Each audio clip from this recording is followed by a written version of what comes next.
to do proper strategy, you need to do a couple of things. First of all, you need a realistic assessment of where your business is, not the bull crap that you want to espouse about where you think you are, but you need the Jiminy Crickets in the room because you need a realistic idea of where your business is.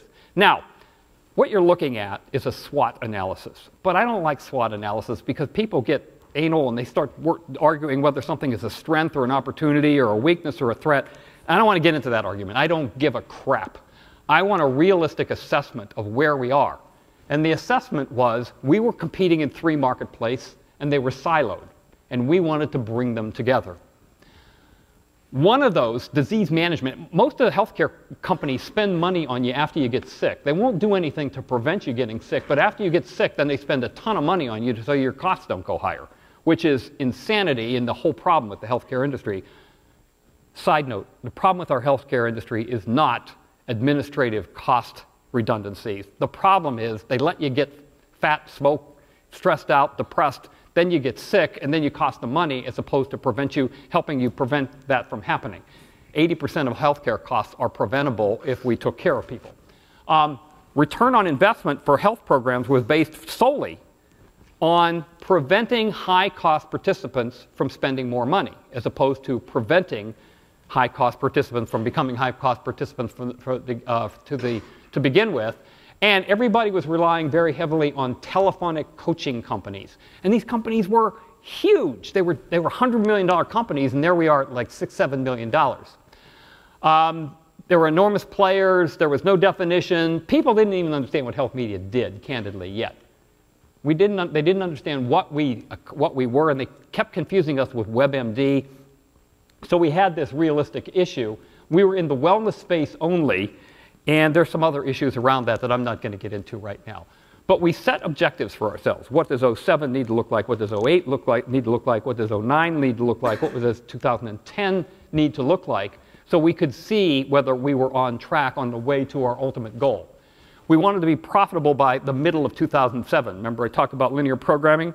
We had a constraint on the variable. The board wanted us to achieve profitability in the midst of us trying to achieve these huge growth rates. We knew we needed at least 20 products by the end of 2008 because it's the products that you have in 2008 that's going to generate your revenue in 2010. You don't introduce a product in the health space in a year and get a lot of revenue from it. And we wanted to get rid of all of our unprofitable companies, our customers. But once we got rid of them, we wanted 0 attrition. And the way we were going to have to do that is to triple our participation rates in our program. So we would sell to Blue Cross Blue Shield of Michigan or to Ford Motor Company, and they would then offer the programs back to their members or to their employees. And we needed to get their members and their employees to take advantage of this. So here are our strategic initiatives. And I'm not going to bore you with these as well. But the idea here is we had to invent a category called digital coaching. And I'll cover that in the very next slide. And that's fundamentally the core of our strategy is we had to invent something that didn't exist prior. And there's some other things in there. We had to build products that nobody else had. But everybody knew what a coaching session was. And everybody knew what a content site was. And everybody knew that there were 3 markets out there. And basically what we said is we want to make population health all of these. We want to treat the person holistically rather than having 3 separate vendors trying to call up somebody, a diabetic who's overweight and depressed. They don't need 3 coaches. They need 1.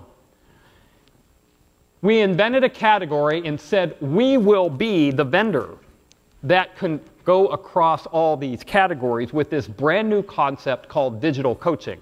And digital coaching offers the efficacy rate of a personal coach at the cost structure of a website.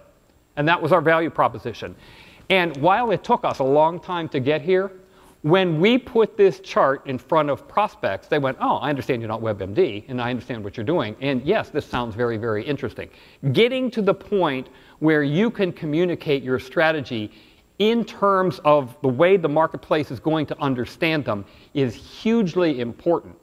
And very often companies fail at this, and candidly, we failed at it for the first 6 years of our existence. But we got there.